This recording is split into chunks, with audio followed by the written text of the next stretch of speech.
It's Thursday again, tell everybody to lock in, grab some popcorn, a drink, and go and throw your AirPods in. It's the 1 hour show, constantly speaking facts. Bulletproof stats are always shooting from Matt. And when it comes to Kyle, you getting numbers and style. Jake is gonna educate you, he has that knowledge on file. Players, step your game up, don't be sluggish or lazy. Or Jimmy J might hit you with a shaky baby. Catch him on YouTube or any podcast platform. Breaking all the news down like Shaq does the backboards. No hot takes, this is where the hottest debate's at. Now kick your feet up, cause it's time for straight facts.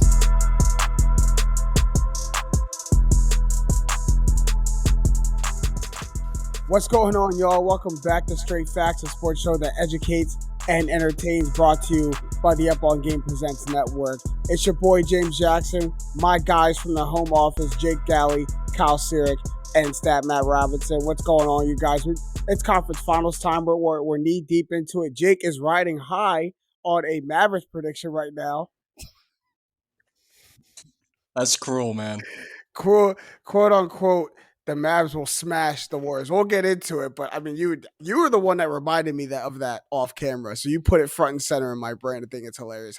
With each passing game, how are you living with that statement? How's that statement? After the first game, I knew I was wrong immediately. When literally the first game, I'm like, Luka's kind of getting his, and it's not working. So, honestly, it's probably what you not what I expected. I thought the Mavs would put up a little bit more of a fight, which they did this past game. We'll talk about it, but it's up there in the pantheon of bad takes. I said Al Horford was a better signing than KD and like others.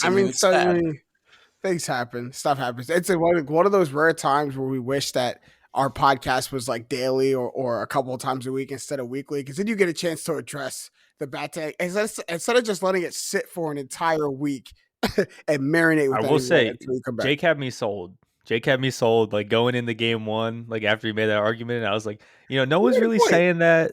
Like Jake made some good points, and then game one started, and I've been off that ever since. Yeah, he definitely made a point. Game two was the killer, the 19-point lead, and then it evaporated. Game one just reminded me though, I had the Warriors going to the finals, and I was like, I still believe that. Yeah. That happens. We will get into the whole thing. Before we do, I don't mean to bring the mood down or anything like that, but there are some things that are just a little bit bigger than sports. It was actually hard for me to kind of think about sports the entire day. I told you guys off camera that I had a really heavy heart today, just kind of thinking about the devastating shooting that happened in Uvalde, Texas at Robb Elementary. I think it's now total 18 deaths or 18 students and 2 teachers, right, that have been killed in the mass shooting at Robb Elementary School. So everyone, on behalf of everyone at Straight Facts, and I'm sure everyone up on Game Network too, we just wanted to extend our thoughts and prayers to those families, to those struggling loved ones of those children and of those teachers who were involved in that shooting, because it was crazy that we had to kind of just transition right to sports after something like that happens. And, there's been a bunch of tragedies that have happened in America, unfortunately, but this one being at a school hits a little bit differently because I think everyone elementary school. Yeah. I think everyone can connect with this one in a little bit because everyone knows someone in a school. You either have a relative, a cousin, a friend, someone who's a teacher, student, faculty member, something at some school somewhere. So you can empathize with these people just in a little bit. So our hearts completely extend to those people. But I did want to give anybody a chance to kind of say something before we go into the podcast, if someone had something to say. I really appreciated Steve Kerr's comments because it really got the mood across. And it's just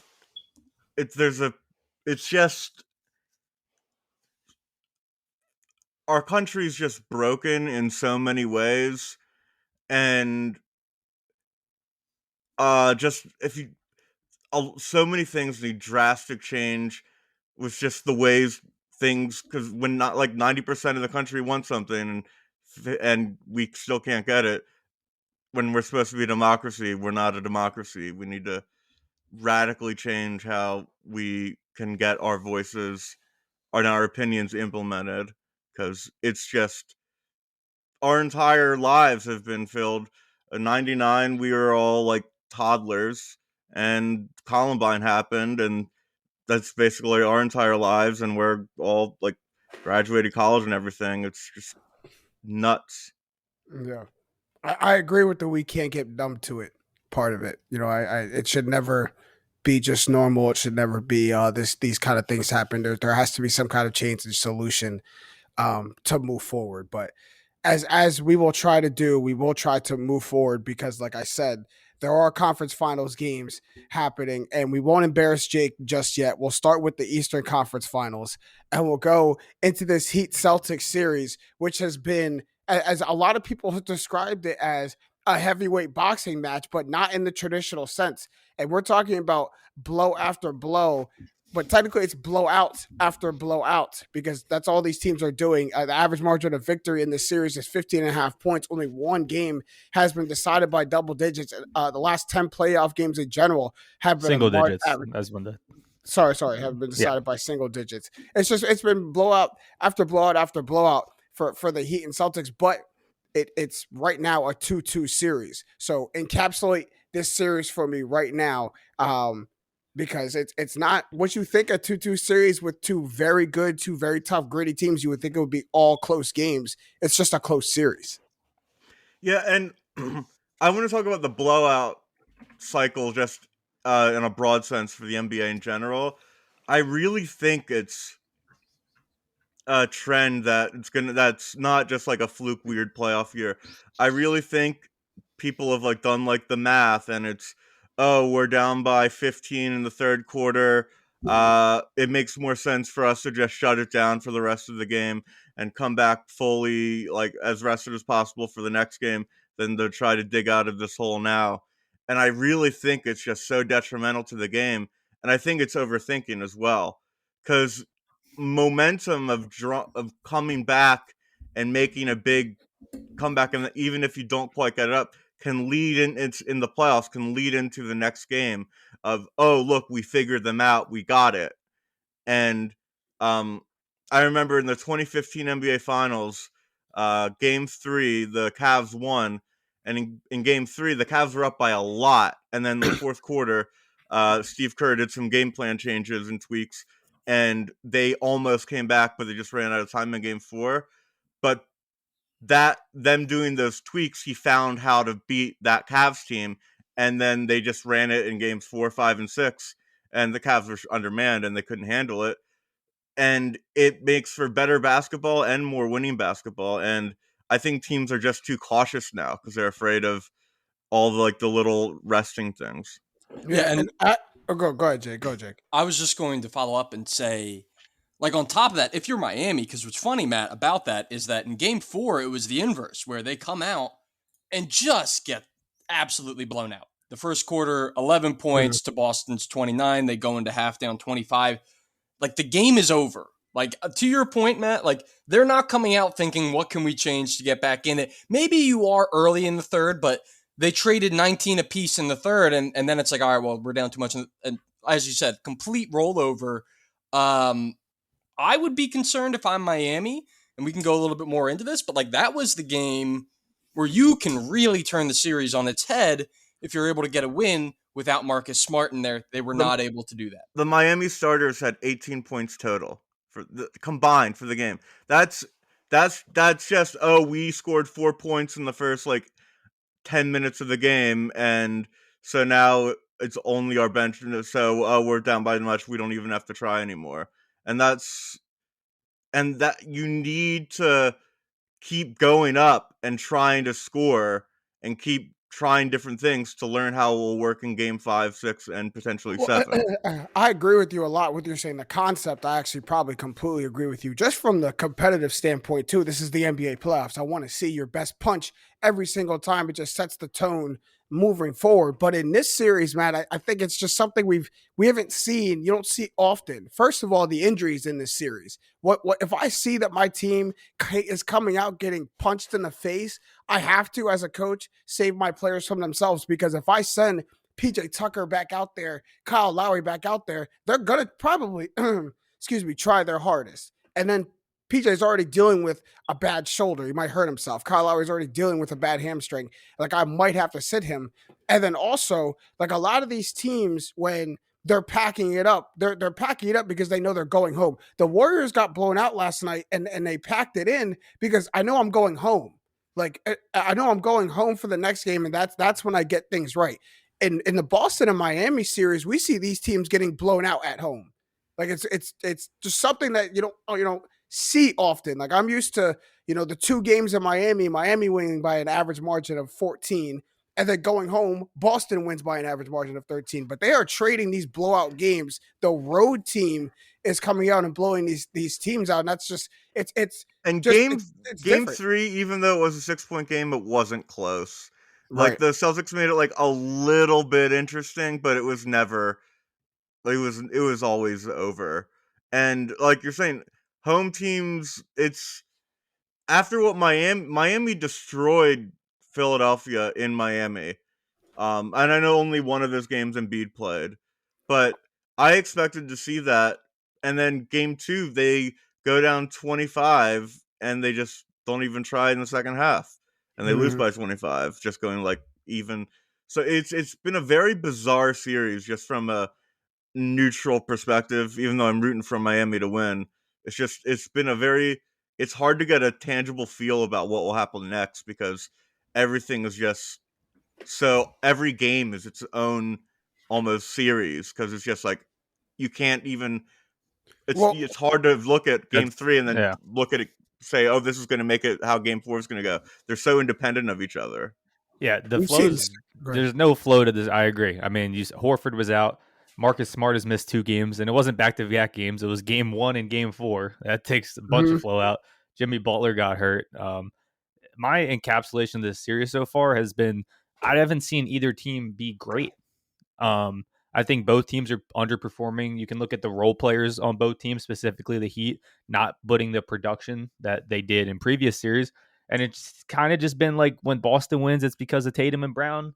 And when Miami wins, they got one from Butler and they got one from Adebayo. And besides that, I haven't seen a team click. And maybe there's the argument that, hey, these are 2 of the best defensive teams in the league. Maybe we're seeing just a great defensive clinic, but I don't think that to be the case. So I'm waiting for one of these teams to play well. And I think, is Marcus Smart playing tonight? Do you guys know? And even if he isn't, I think he isn't. I think Al Horford is, and I think Marcus Smart isn't playing tonight. Gotcha. I think even though the feeling out process, maybe you couldn't learn as much as you could in other series, the fact of the matter is we're 2-2 right now going into a game 5. And I think tonight and going forward, we're going to start to see who really deserves to win this series, because you can't really pick a winner right now because I haven't seen a good game. No, you're right. Both Marcus Smart and Rob Williams are questionable. Okay. That's going to be big. Rob Williams is just as big as Marcus Smart. But Kyle, you're right. And it's weird because a 2-2 series going home for game 5 with a bunch of blowouts, you would think the Miami Heat, the home team, is going to blow them out. But I can't say that. It could be the Celtics have a blowout win in game 5. We've seen singular games turn on their head. We've seen the Celtics come out for a game, blow the Heat out in the first half, and then the Heat have a 39-point third quarter and come out and flip the game on its head. So I think you're exactly right. You're actually also point out a great point with the role players underperforming for the Heat. PJ Tucker, Tyler Hero, and Max Strus all have less points per game and worse shooting percentage in this series than they did in the first 2 rounds. Tyler Hero is 1 for 14 on 3-pointers in this series. And I think that points to a lot, because we look at what you get from Jimmy Butler. You don't get consistent great scoring output. So if the role players are consistent, it kind of allows Jimmy Butler's scoring to waver, because he has kind of that safety net of his role players always getting into double digits. And he now that he's having these scoring deficiencies, it's highlighted more that he's not getting that help from his role players. And then when you ask guys like PJ Tucker and Duncan Robinson to step up and play big roles on the offensive end, like PJ Tucker should not put the ball on the floor. I've watched him put the ball on the floor from the corner, and it just should happen. He should catch that thing in the corner, and it should fire up, or he should pass it back out. But the Heat offense has gotten so stagnant sometimes, it's made PJ Tucker have to drive, and that looks tragic. And Duncan Robinson has become unplayable. He has. Eric Spoelstra tried to give him some minutes in that blowout, and it all looked tragic. He didn't have one good minute on the floor. So you are limited to your players in their roles for the Heat. There's nowhere to go if you're Eric Spoelstra. People just have to step up in their roles. So 2 years ago, when they met in the conference finals in the bubble, Jimmy Butler was their fourth leading scorer. And that's a little misleading because he was averaging 19 points per game. The leading scorer was Bam at 21.8. But the fact that this series, Butler's leading them in scoring with 21 on the dot, and no one else is even close. Like, if you just look at the 2020 series, Bam 21.8, Dragic 20.5, Tyler Hero 19.2. The Heat are just not getting that from the non-Jimmy Butler players in this series. As much as I'd like to take a victory lap and talk about how Jimmy Butler has been poor in games 3 and 4 especially, it's just the fact that the Heat are built as a deep team, and their deep players are not playing. And I think, I don't want to ramble, but like, I think Kyle Lowry is who they kind of thought was going to be the Dragic role, and he just has not been healthy or good enough to fill it. That was going to be my point, is that realistically, like, if Kyle Lowry is 75% of what he was in Toronto, 70%, somewhere in that range, you're probably going to be okay in this series, or at least you're not going to see a ton of blowouts. And also, if he's healthy, he's been dealing with an injury, so maybe that plays into it. But yeah, if you're Miami, you live off depth, and when Max Strus shoots 0 for 7, you're losing. Period. Which is what we saw in Game 4. I guess we'll just have to wait and see if the Stars pull them through. I don't know if they can. And Jake, thank you for that last point, because you can be a deep team all you want, and I do preach, depth and defense in the playoffs. But also sometimes what happens with frequency in the playoffs is your stars do have to step up and win you a game. And Matt, I will let you take your victory lap on Jimmy Butler, because it really couldn't have come at a better time. Like as soon as you called him out, these dives kind of happened in his playoff performance. So I don't know if it was like I said, he has great moments, but you can't rely on him every game to be that good. It's only really one game you can look at. He got hurt in Game 3, and then he had a bad Game 4, and I'll give you Game 4. But it's a noticeable drop off. But I just want to give him his props, because I just want to give him his props because he did. He wasn't that good before he got hurt in Game 3 either. Sure. And he gave us 41 in Game 1. I mean, I don't know. I think a big part of Jimmy Butler's drop off too could be that he's dealing. I mean, and it's tough to say because like everyone's dealing with something this deep into the year. But to me, free throw attempts are like a clear indication of your health if you're a physical player. Like Jimmy Butler, like we saw and talked about with Joel Embiid, like you're going to be able to tell if they're going and playing at 100% based on how much contact are they drawing. And he went from averaging 12 free throw attempts per game in the first two to 2 total in the next 2 games in Boston. So like if you meet somewhere in the middle, you're probably good. And I think we see that correlation happen often. We saw it happen with Embiid when he started getting nicked up. The free throw attempts started going down, and you become less physical. Stuff hurts. Like I don't want to get hit, but that is something that surprised me, even when he got injured. But when it comes to Jimmy Butler, something I was shocked to see is the aggressiveness go down because the scoring go down. We saw in his crazy 40-point performance, what do you have, 17, 18 free throw attempts? And he said coming into this series that he invited the physicality of the Boston Celtics defense. He said, I want to, what he said, I want to run into someone and see who falls down. And right now he's the one falling down. Ball. Like you. Yeah, he didn't expect to be the one falling down. Like he ran into the Sixers and y'all fell down. With all due respect, y'all fell down. He's running into the Celtics and finding out like, ow, I'm the one falling down. And it's not even with Marcus Smart half the time, Al Horford half the time, Rob Williams half the time. You're running into Daniel Tice and Derek White and falling down, and Jason Tatum and Jaylen Brown, and you're still falling down. Like Jimmy Butler is losing the physical battle with the Celtics right now. And if that continues, the Celtics will win this series. Like he's got to start winning that physical battle. He invited that. Like that was him. That's their brand. Both teams. That's their brand. As he should. But if you gonna invite that, like, don't get run over by the bull when you invite it. He's got to start winning that. But I hear your injury point, Kyle. I do, but it's because you get run over. No, I get it. And the game 4 is a bad performance. I think right now where I'm at with the series, and I think where a lot of people are at, the Celtics are the better team. They're not necessarily going to win the series, but they are the better team. I think they're the better team. On paper, how they've played basketball this series, the Celtics are the better team. Now, the Miami Heat haven't needed to be the best team in the league this year to get the number 1 seed in the East. They've been disrespected. They need to tap in to that edge. Well, Jimmy Butler, disrespected superstar. Bam needs to tap in to be this all-around center that he is, but maybe doesn't pull out all those tools in every game. And you can go down the list. I mean, they talked about the 2 undrafted guys in Vincent and Strus. You talk about PJ Tucker literally being one of the scrappiest guys in the league. They need to find that edge because simply they're not the better team than Boston. And that's how they've done it all season. And that's what I'm lacking to see in this series. And that's if Miami wants to win, that's going to be it. Because I don't think they're the better team right now. No, and we talk about Miami's depth before. I think Boston has more depth than Miami does. Your boy Derek White. Yeah. Your boy Derek White had a great game for Kyle. Your boy Derek White showed up. I mean, you got Horford, you got Marcus Smart, and we're writing this series off the backs of Tatum and Jaylen Brown. Other guys can do this way easier than other guys can on Miami. This is what's so insane is that you're like so right about that. Daniel Tice is a super, super rotational piece for them if the game goes well. Maybe he doesn't see the floor. You rewind 2 years, 3 years, 2018, they were going to the conference finals, and Daniel Tice was the guy who was starting for them, and now he's like a rotational bit. I totally agree with Kyle. I think Boston may have been maybe a little discounted for just how deep they are.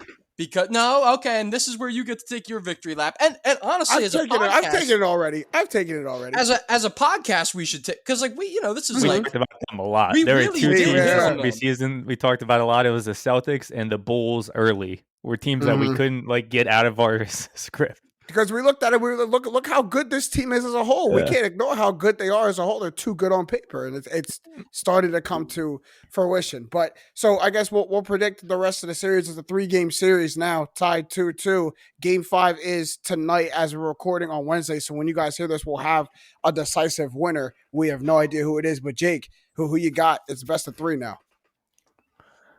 I mean, obviously. Someone's gonna smash someone. So who's smashing who? No, I don't think it's gonna be. I don't think it's gonna be a smash. I mean, well, I guess it has been a smash, but someone out. Let me give me time to settle on my take. Okay, because I hate both teams pretty equally. I'm ready. Good. I've been season 7. I'm not. I said season 6 before the series, and I'm gonna stick with it. If they don't win tonight, I still think they definitely win in 7.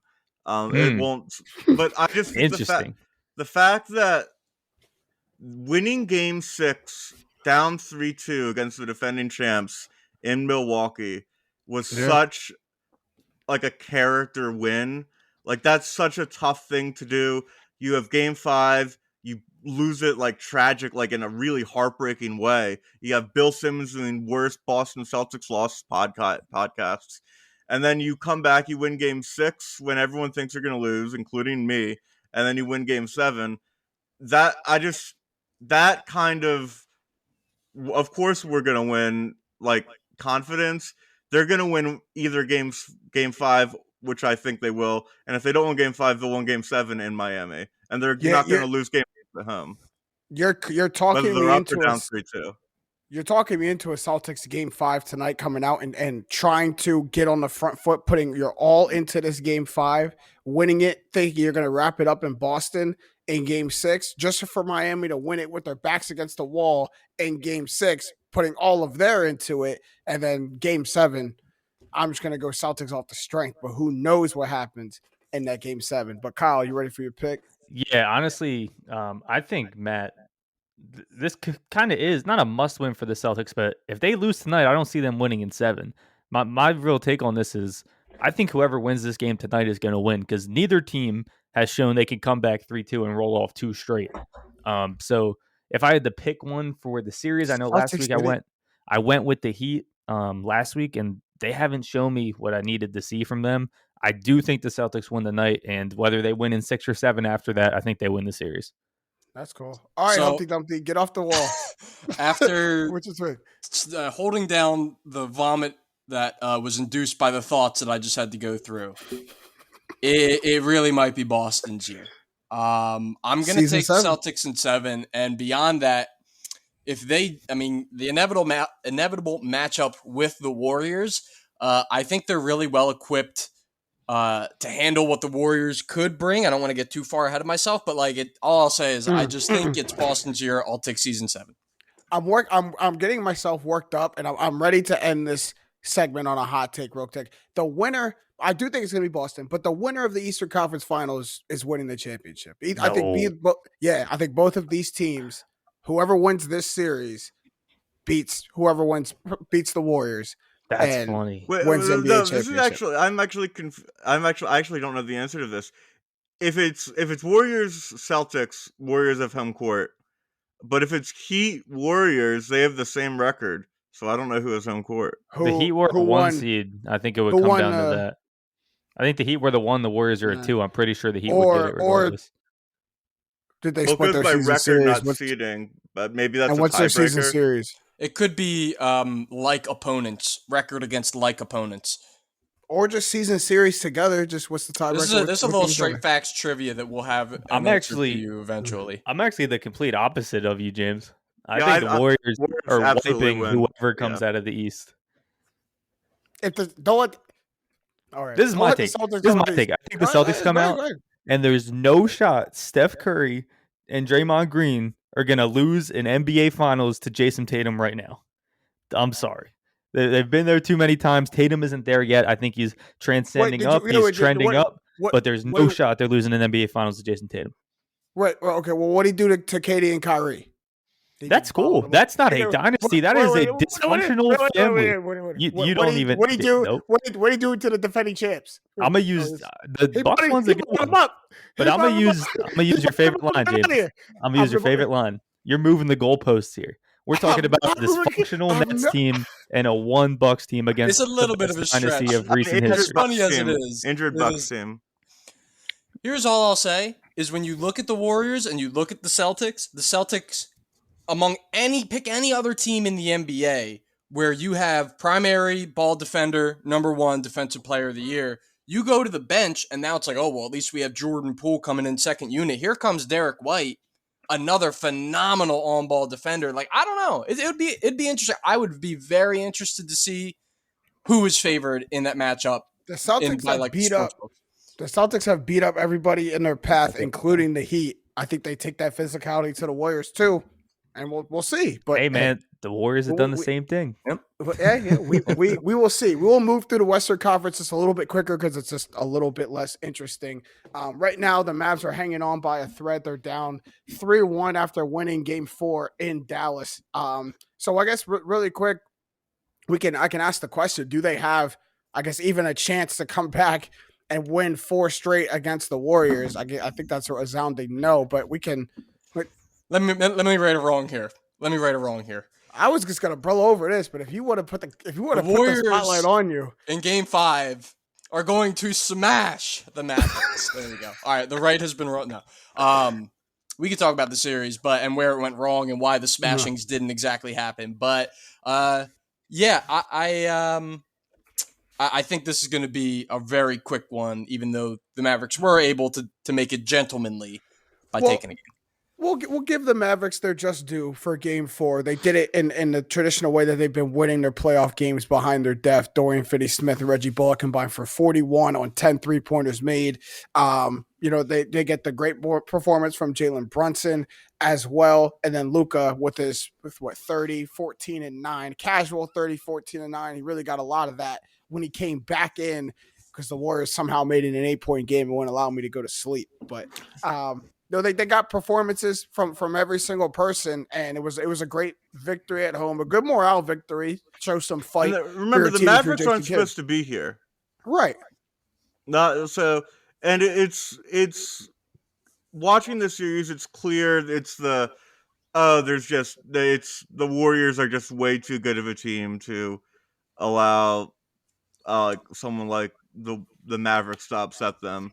I'm not to crap on you, James, but it really makes the Suns look bad. It does. Um, It does. but like Luka's 2 40-point games, they lost them both. Like Luka's now 2-7 in his playoff career when he has 40+ points. Yep. Which is just really sad. And the Warriors are after 3 off years because of injuries and everything, they're new and improved. Not improved, they're not as good as the KD, but they're new, revamped, and they're the best team in the NBA.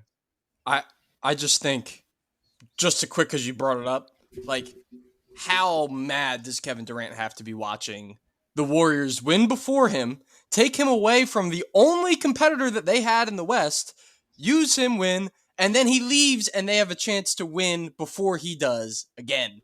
Like, that has to be... I don't and think he'll he say it cares doesn't that bother much. him, but- Right. Like I don't think it probably should, but I don't think it bothers him that much. Oh no, he's got burner accounts. Everyone who's making the Steph better than KD Nah. because Steph's made it to the conference finals before KD did, since he's absolutely has some burner accounts running, talking about how KD won the finals MVPs those years and that kind of stuff. The stat you rattled off there is really interesting as well. 2-7, and like Same old story. right, as we had talked about, like, I don't believe if you're putting up that many shots by yourself and not doing it efficiently, you can't win shooting that much. But like, it does serve a point. Like, if Luka did have teammates, he could still put up 40-point games. So I think that stat does serve to A, prove our point, and B, prove that, like, this guy needs some help. Maybe some Rudy Gobert, DeAndre Ayton looking help. I don't know. But to Matt's point, to lead it off, house money. Like, yes, Luka needs some help, but if I'm Jason Kidd and Mark Cuban and the Mavs, like, I wasn't supposed to have his help yet. Like, this was supposed to, like, this help was supposed to be way farther down. What we've done is showed everybody, every star in the league, that we have something here in Dallas. That look at what Luka is doing with undrafted free agents, with second-round draft picks. We're in the conference finals. Yeah, we're getting our butts kicked and our asses kicked, but we're in the conference finals. Imagine if he had one other all-star. That's what Mark Cuban should be telling the rest of the league. Imagine if this guy, who's going out and damn near getting a triple-double every night, imagine if he has one more all-star with them. And you still have the role players of Dorian Finney-Smith and Reggie Bullock and Maxi Kleber and who else? We can let Reggie Bullock go after 0 for 12 in games. I mean, like, we're going to have to trim the fat. Someone's going to have to go. Someone's going to have to go. And we'll see because if they want to keep Jalen Brunson, it's going to come with a price tag. But you are showing stars, and I'd want to play for an owner like Mark Cuban, a player's owner like Mark Cuban. I'd want to play for him. And we know a guy like Mark Cuban is going to be ruthless to make that happen soon, because Luka might have a very long window. He has the game to, and he's young enough to where he could have a very long window where he's capable of winning championship. But Cuban's going to want it right now. And this superstar is going to be coming to Dallas, I think, in the next 2 years, no doubt. Yeah. And deservedly so. Like, Luka deserved, I think if we look back and say, wow, Luka never got a number 2, that would be a massive shame. But I just because it should happen, just because it makes a ton of sense for him to get a number 2. And I think Cuban's a good owner, and I do think eventually they will get that guy. But you could have made the same exact case for Minnesota when they had Karl Anthony Towns, they had Andrew Wiggins, they were building a young core, they were ahead of schedule with Jimmy Butler. Maybe all we need is a couple more pieces. A little bit different of a scenario when your number 2 star gets furious at your other guys and leaves. But I do, like, it could be setting up for a very sad career, similar to one that's played out for one of my favorite stars, Joel Embiid, where, you know, every year you think you have help. You think you have help in Kristaps Porzingis, and then he turns out to not be that good. So we'll see. In this series, though, there's levels to it, though, too. Luka is better and has had more playoff success than any other person you've named so far. in 4 years. Yeah. In 4 years. It's That's what just I'm talking about ahead of schedule. I think getting back to the series, as a Mavs fan, you guys are going to lose. You're not going to complete the 3-0. They know that. We'll put that on the table. If you do it, insane sports history. It's not going to happen. But you are very happy going forward. I want to switch this to the Warriors, though. Yeah. We got something in the script here. And we're going to look a little far ahead, but I like this, and I didn't know if we're going to get to it, so I'm skipping to it. It says, if the Warriors are able to capture another ring this year, where does this place them all time? And the first point is, where's their dynasty all time? So they would have spanned, if they were to win in 2022, their first ring was 2016-17. 14-15. So 5 of the last 7 finals. 5 of the last 7 finals. 4 championships. 4 championships. It'll be so 6 they didn't finals. play in 20 or 21, but and then it would be 22. So they've been in 5 of the last 7 finals. This will be the 6th one. No, 6 of the last 8. 6 of the last 8 finals. They've been in, right? This will be 6 and this will be their 4th ring. And it will be the 4th ring. It's honestly, there's a lot of great NBA dynasties, so you don't have to go back that far. It's I don't know how you distinguish like the Lakers in the 2000s. This is the second best dynasty of all time if that happens. Yes, I agree. Behind the Chicago Bulls. Well, so you don't count like the early NBA stuff because too few teams. When there's 8 teams in the league, I know. The Warriors are better. Absolutely not. No, but there's the other ones that are. So in the 80s, the Lakers went to right. So Magic won 5, went to 9 NBA finals from 1980 to 1991. 9 finals, went 5 and 4. That's better than this. The Bulls went to. You could actually argue that's better than the Bulls. Going to 9. I don't know if it's better than over 11 years is like nuts. And then you have the Lakers with Kobe, Shaq from 2000 to 2010. They made 7 NBA finals and won 5, but it's kind of hard to call that a dynasty because Kobe and Derek Fisher were the only ones there for all 5, and Derek Fisher left and came back. Phil Jackson left and came back, so it's kind of weird. And then dynasty, you have to keep your core. You definitely have to keep your core to be a dynasty. So it's just another. It makes it. It turns the Warriors from an all-time great run to a dynasty, because right now they are already a dynasty, man. No, because it's a 4 year. 4 years isn't long enough to be a dynasty. 5 straight finals appearances, the greatest record in NBA history. And if you 3 rings, that's a dynasty, man. And if you say the greatest shooting backcourt of all time, the greatest shooter of all time, they've one of the best defenders. See, I like the longevity. I like something like the Spurs going to like 6 NBA finals over like a 14-year span. I like the and every year they were in it. I respect. That's how, with a dynasty. If I'm just talking about how great as a team they were, I think the greatest team ever is the 16-17 Warriors. I really do. Yeah, but what I value with dynasty is time more than. I hear you. And so like 11 years of 9 out of 10 greatness compared to 5 years of 10 out of 10 greatness, I value more. But this would turn it, a finals appearance would turn it into a 5-year like capsule into it, like what I consider a dynasty.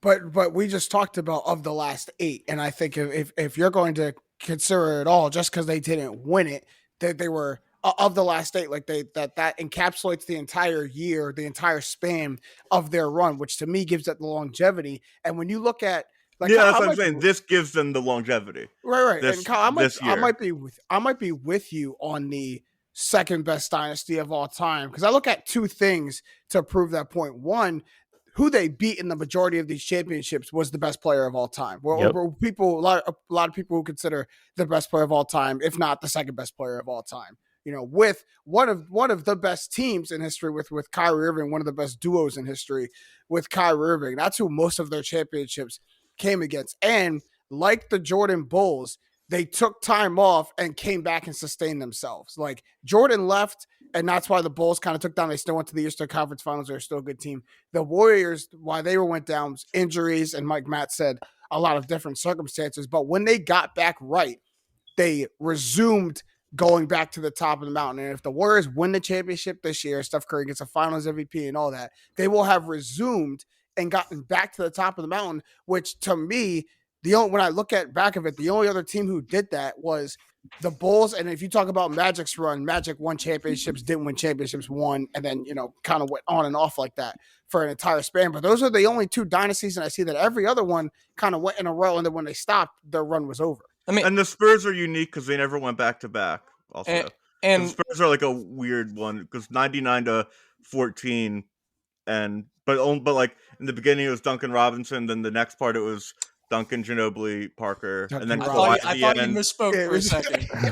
When you said Duncan Robinson, he said Duncan Robinson. I said wrong dynasty. First and foremost, question about the '80s Lakers: was the 3-point line came in when? 79-80. Okay, so they're clear of that. Valid. The Warriors, I should say, really might not be done though. Like that it is. If we look back in 6 years, and I think they need three things to happen to maintain. Steph ages gracefully. Poole continues to do what he's doing now. If he can give you just that for 5 more years while you have Steph in the core, you're good. And then the big piece, if Wiseman can become a viable defender. They still you have forget James about James Why are you Wiseman. holding on to that? They still have James If Wiseman. they can turn him into a I switchable, have versatile conspiracy defender, about Wiseman. he'll be okay. And let's hear this. Let's hear the conspiracy about James Wiseman. He's healthy enough to play. They know he stinks. They're trying to keep his value up so they can trade him for a good piece in the offseason. Probably. And That's that's not without him. conspiracy. Why teams bring do that all him in the and time. try to figure it out? Yeah. But That's valid. Let's back to the dynasty thing, Matt, because it just hit me. This is the second best dynasty of all time. And for everything James said, doing it, beating LeBron, the history, best backcourt, best shooter of all time, right? But also because they were the most dominant team in the league over this period. The other examples you want to bring up were the Lakers. People didn't even consider the Lakers the best team. It was an argument between the Lakers and the Celtics. And you mentioned the 2000s Lakers and the 2000 Spurs as potential examples. Well, they're doing it in the same time period. They weren't they were feared teams, but they didn't dominate the league. They were facing each other. Now you go to this one. The Warriors were the best team in the league. NBA fans were sick of watching them in the finals. They had the best season of all time. And I know they lost in the playoffs, but the best regular season of all time, surrounded by a bunch of championship wins. But the fact that they had the worst record in the NBA one year it hampers it a little bit. With everybody hurt, I and know everyone Steph got Curry hurt. putting in NBA. But if everyone gets hurt, but I'm not Draymond, who's he's going to be a Hall of Famer, and he admits he didn't really try. But like, you can't be like just bad. You got to be like the worst. And I guess the NBA tanking stuff is legit, and like you're nitpicking details of what exactly is a dynasty, and you need all this. You got to nitpick when you're talking about like the greatest dynasties ever. 6 finals appearances in 8 years. I don't need to nitpick anything. And they won. This will be 4 when of the them. 2 years they didn't make the playoffs. One was a COVID bubble Mickey Mouse year. I don't need to hear about that. Stop with the Mickey Mouse, man. It's only it's only a Mickey Mouse when it detracts from someone else's accomplishments. I know it's always a Mickey Mouse in my mind. Okay, Golden State didn't play in the bubble because they're too bad to get to the bubble. So you can't even use that argument. They didn't get to finish their season. They put it on pause in March. They were setting up for a comeback, Matt. They were setting up for a comeback. All right. We're going to move on because now we're going to continue what we've been doing for the past couple of weeks, transitioning from NBA to the NFL and talk about the crazy wild NFL offseason that it's been having and setting it up for the NFL season. We've been talking about the divisions that are a way too early breakdown of every NFL division. And we got to get to this one because the AFC West, have a day, have an off season, because every team, it seems, in the AFC West made a move to really strengthen their team. But if we had to key in on one, I guess we'll key in on the Denver Broncos. Went 7-10 last year and missed the playoffs, but obviously added their big acquisition in Russell Wilson and added Randy Gregory, also re-signed Melvin Gordon and Kareem Jackson. So the Broncos are just an example, a small example really, of so many teams in the AFC West who beefed up in the right spots and moved on. But the Broncos are one of the most interesting because I think they were kind of, at least to me, a little bit of an underwhelming team last season, and now seem to plug in the one spot that everyone says they were missing, and that's the quarterback position. And now people are looking for them to do really good things in a really tough division in the AFC West. It's just so crazy that, like, it never works this way. Everyone tries to do it. Oh, we have a middling quarterback. That's the reason we're bad. We picked a guy who thought who's going to be good. He's not. Let's build the offense, and then we'll find our quarterback. And it never is supposed to work that way. The Broncos have literally the perfect offense to drop Russell Wilson into, in my opinion. Like, your rushing attack is going to be there. The play action that you can get to from it, and the receiving ability out of the backfield by Javonte Williams, who I think is going to really make a jump this year. You couple that with their wide receiving core, maybe the defense. I mean, their defense was their strong suit. They drafted Pat Surtain last year. They have Justin Simmons, who's a great safety. Like, if it wasn't for the fact that they were in this division, you could make the case that they might be one of the biggest surprises. I just think that, and as we talk about all these teams, I think it's going to come up, like, the record is not going to match the quality of the team. Just based on the fact that you play 6 games against great teams. Yeah, that's going to be like 2 teams in this division. Take your pick at what 2 it's going to be. Right. But let's also not forget how good the Broncos defense was last year. Yeah. Top 5 against the pass. Gave up the fewest rushing touchdowns last season. Like, all around was a top 10, no doubt, maybe, middle, maybe even top 5 defense in the league. And I know you like probably had a little somber year. Well, it's tough when you don't have a quarterback because they came out 3-0. They were really in a playoff position all season until they dropped 5 out of their last 6. I mean, so this Broncos team is set up very well. Who knows what happens with the Judy situation? But even if that goes bad for this team, for the guys that are on the field, they're still going to have enough. So I'm really interested to see what the Russell Wilson brings to this team. I think signing Melvin Gordon was big. I think Javonte Williams is a great back. But at the same time, we saw how good those 2 were together last year. So bringing Melvin Gordon back is going to be huge. And I'm interested. I think they're not going to be at the bottom of this division this year. There's also a lot of, like, at least there's so much, like, anti-Russell Wilson. Oh, he's falling off. He had a bad year last year. He had a 103 passer rating, 25 touchdowns, 6 picks, 64.8% completion percentage, and he had 7.8 yards per attempt. So he's still a phenomenal, at worst, top 10 quarterback. Yeah. I think this is the best division in football. I think every team makes it to the playoffs, and every team finishes with a winning record. That's actually a bold statement that I don't disagree with. There's one detractor that I do have to, like, clown on them for. Maybe it's John Elway, but who, like, thought it would be a good idea to give Randy Gregory 5 years, $70 million? Who made that decision? Elway is, like, done with the football operations now. That's smart because he would just pick quarterbacks who are 6'5" That's why they got Russell Wilson, because right, exactly. Like, in a division where the margins are small, you can't be paying 30-year-old Randy Gregory $14 million a year. Like, what are we doing? What are we talking about? If it works out, if he goes to a team, if they win and he produces, man, all's well that ends well.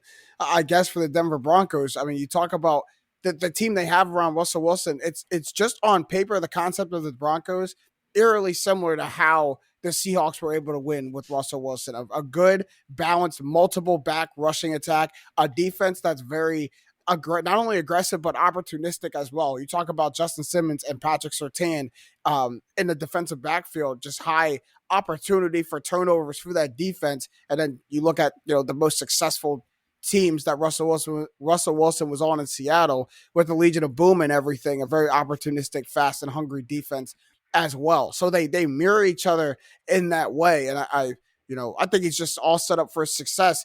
But when you look at the rest of the division, and we'll start with the quarterbacks before we get to the teams as a whole, where does Russell Wilson now rank in quarterbacks in the division because it may be the best division in football. It may have the best array of quarterbacks of any division in the NFL. You talk about Patrick Mahomes, Russell Wilson, Justin Herbert, and Derek Carr as the 4 quarterbacks in this division. Where does Russell Wilson go in that hierarchy? 2. He's Right behind Pat. Really, he's third for me. You got Herbert above him, huh? You got Herbert above him? I do, yeah. Especially going into this season, yeah. I want to really bad. Not making the playoffs last year hurt Herbert a lot, in my opinion. It wasn't Herbert's fault. It wasn't, but get your team in the playoffs. I lose do to a think division. Statistically, like in terms of what he has been, he's second, and what we expect him to be next year, you could say second, third. I really don't have a problem with either. What could end up being the truth is he ends up being fourth because he has to come in and learn a new system with a new team and a new environment. Like, I don't think that's going to happen, but if you told me that the Raiders with Waller and Devontae Adams, that Derek Carr is suddenly like a top 7, top 5 quarterback in terms of statistics, I wouldn't be shocked. I get your point. I get your point. I think all 4 of these quarterbacks are going to have top 15 QB years in the league. Agreed. Which doesn't happen in any other division in football. I wouldn't be so afraid to put Russell Wilson by the end of the season below, Justin Herbert or Derek Carr. Or Derek Carr. If that offense clicks, like he gets a guy in Derek Carr who played so well down the stretch of the regular season last year. If that new offense clicks, like who knows? He could be fourth and they could make the playoffs. That's how close these teams are and how close the quarterbacks are, in my opinion. And how good they might be. All right, so let's talk about the division as a whole, because we talked about the Broncos, but the Chiefs won the division last year at 12-5, obviously lost an AFC Championship game to the Cincinnati Bengals. The Raiders 10-7, lost in the wild card round after a great win in Week 18 over the Chargers, who were 9-8 and just missed the playoffs in the last week of the season to those Raiders. So just like we did with every other division that we've talked about, we'll insert the new Broncos into this new AFC West, who everyone has made a big move.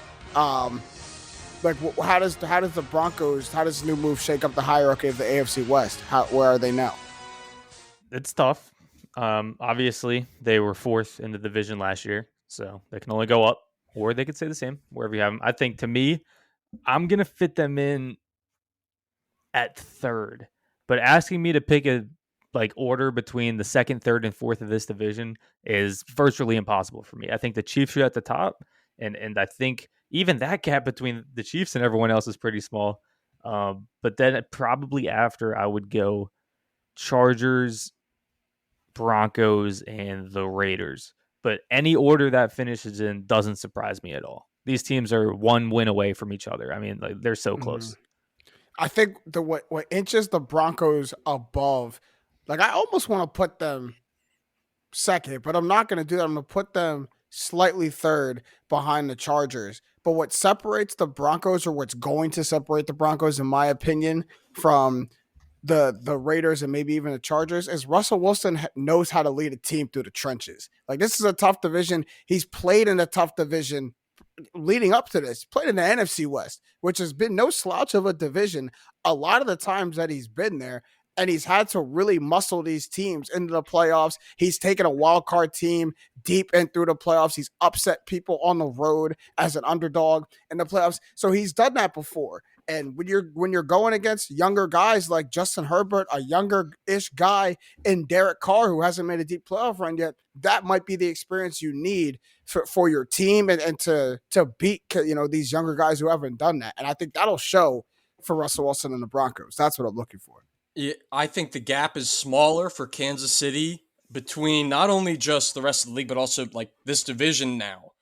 I don't think you can call Derek Carr a younger quarterback when he's older than Mahomes. True, but I only don't call Mahomes a younger quarterback because he's won more than Herbert and Carr. If you strip the accolades away from from Patrick Mahomes, he's a younger quarterback anymore. True. He would be classified veteran for me, and a reason why I'm so bullish on the Raiders and Chargers is because all other things, I think Chiefs will probably still finish 1. 2nd, I probably would go Chargers because they're going to have the easiest schedule. They finished last in the division. And they also just added Khalil Mack to a defense that already had Joey Bosa and Derwin James. So The Broncos finished last, not the Chargers. I don't know, but they missed. I'm sorry, with the way that it's set up, right? But here's the thing, Jake. That I'm just like I want to think highly of the Chargers. I do. I think Justin Herbert's a very good quarterback. I think they have all the pieces to be a good team. Then why aren't you?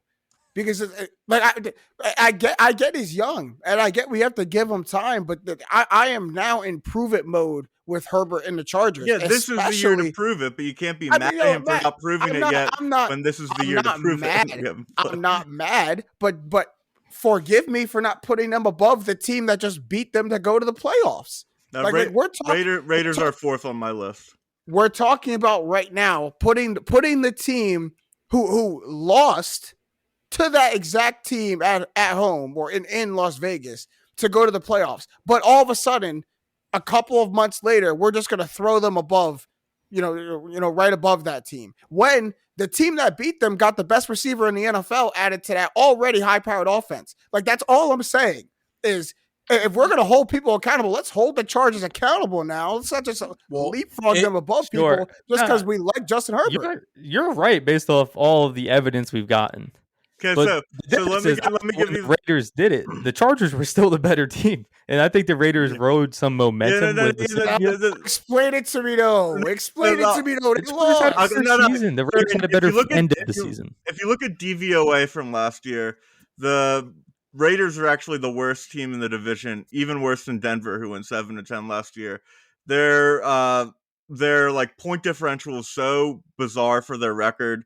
They had a point differential of a team that would go 7-10, not 10-7. And while they did make improvements, and they're actually going to have a stable coach for a year potentially, McDaniels is a little zany. The history shows that teams who overperform their like Pythagorean wins, which is based on point differential, go back to earth the next year. So I think the Raiders will be better than they were last year, but have a worse record. So who won? The DVOA grade. Who won? You're forgetting how ugly those games were down the stretch. I remember when they lost by 40 to the Chiefs and then played the three ugliest games ever to get into the playoffs. They weren't a good team. Win and get into the playoffs. If the Raiders weren't a good team, what were the Chargers? They beat them. This is my point with the Chargers. The crazy part is that everyone loves their head coach. Brandon Staley is like the most beloved media sensation coach out there. And if they underperform again, he's going to be gone. Like, he should be gone. So I'm interested to see how the media grapples with that. Also, forgot, hey, we mentioned Khalil Mack, we mentioned Derwin James. Oh, yeah, throw in J.C. Jackson on that Chargers defense. Crazy pick. Oh, yeah, I'm sure that. No biggie. There are no excuses now. There are no excuses now. Don't go 9-8 again.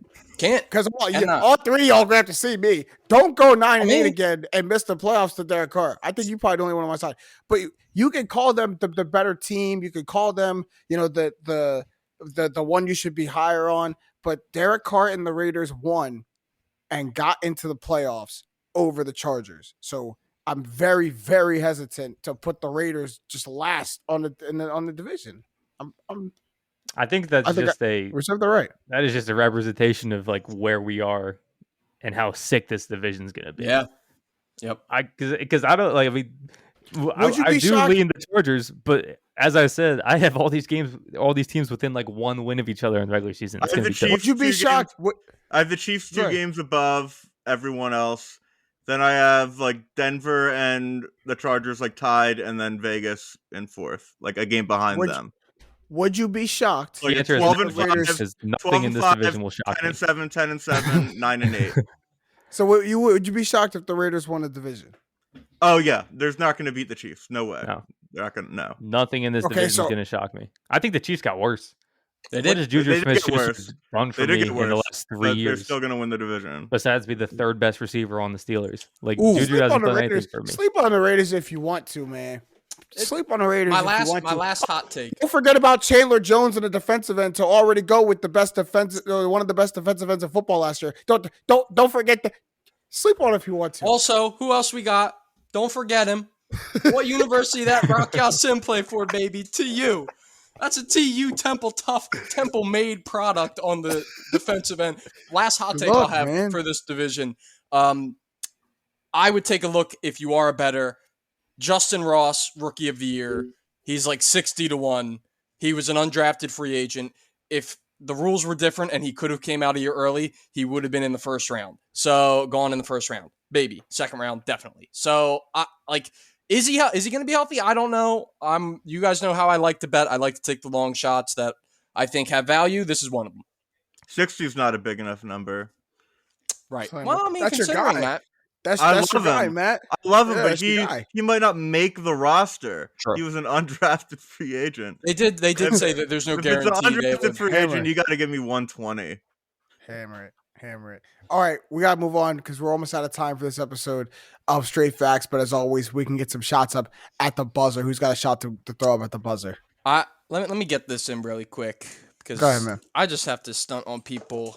You guys like to make fun of me for my hot takes. What is this? So this was a nice title belt that I won in my dynasty league. 15 other people trying to win that year. And then of course that's the one dynasty league. And then this year, of course. Nah, he don't got the belts out. Nah, but we got the big old trophy. Listen, you got to talk to me nice when it comes to fantasy football. I got the hardware to prove it. I got the facts to back this. That's all I got to say. Didn't our whole win a championship this year? Huh? Yeah, we did. I won a fantasy championship. I won too. one. Did we all win? Yeah. Matt, did you win one? I did not win a championship this year. Oh, look at this guy. This guy didn't win a fantasy championship. I went 500, missed the playoffs. Not the end of the world. Hell, it happens. Let me not glow. I'm very liable all time and do that, dude. Jake, you were holding them trophies up like LeBron in 2010 when he finally won the trophy. Like it's about damn time. Yep, it's about damn time. That's how it feels. Kyle, Matt, you guys got something to say at the buzzer? I got my Liverpool update. It was a tough one on Sunday. Yeah. It was a tough one. I really thought they were going to win the Premier League. I went into the day, Man City's not going to lose to Aston Villa or draw to Aston Villa. It's not going to happen. So then in the 69th minute, it's 2-0 Aston Villa. Liverpool are drawing 1-1 to Wolves at home.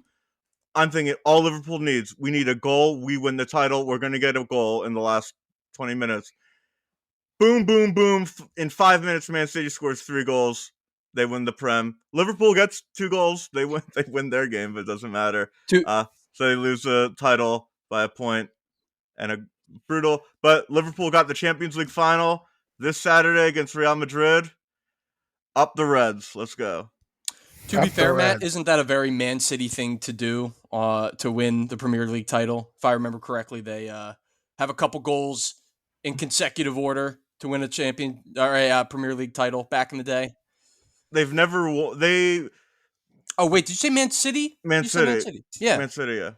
The Aguero. Man City was a club that no one really thought of. They're like the Clippers, if you're going to do and Man United were like the Lakers. And then they got bought by like Qatari, like oil oligarchs. So then they throw like billions of dollars at everyone. And then they've won 6 Premier League titles in the last 11 years. Matt makes Premier League soccer sound like Game of Thrones. That's what happens. There's a war. There's a war that's going on, and someone comes out on top. But they've never won the Champions League. Never won it. They always choke. Kyle, you got something to say at the buzzer? James, for the literally first time ever, I had one at work today, and I pulled a U. I literally was thinking about it at work today. I was like, yo, this is going to be my at the buzzer. And I did what you did like a month ago. So no, I don't. And forgot it. Unfortunately. You can't think about it too hard. You gotta in the moment think about it. I never have one. If I have one, I pulled it out of nowhere in the last segment when I knew at the buzzer was coming. I legit had one today and I completely forgot it. I mean, there's a good trick of the trade to act the buzzer. You kind of just think about what's happened to me in the past week, and the first thing that comes to your mind, whatever little rant you go on in your head, that's kind of what you pull out at the buzzer. Mine is I can't hit my driver straight. That's what's happened to me in the last week. I'm playing so much ball, and I was playing great, and now I can't hit my driver straight, and it's killing me. Am I the only one that's never been to Topgolf? I've never been I've to a never been to Topgolf. Top Golf, but I've golfed. I've been. I love golf. I love Top Golf. It's a nice little chill spot. I've never actually. Little Okay, I've pricey, never but- been actual golfing either. You've been mini golfing. That counts. That's not. don't That does want- not count. Does not You count. don't want to. You don't want to see me on the mini golf course. You don't want to see me James on at the golf Marky's? course.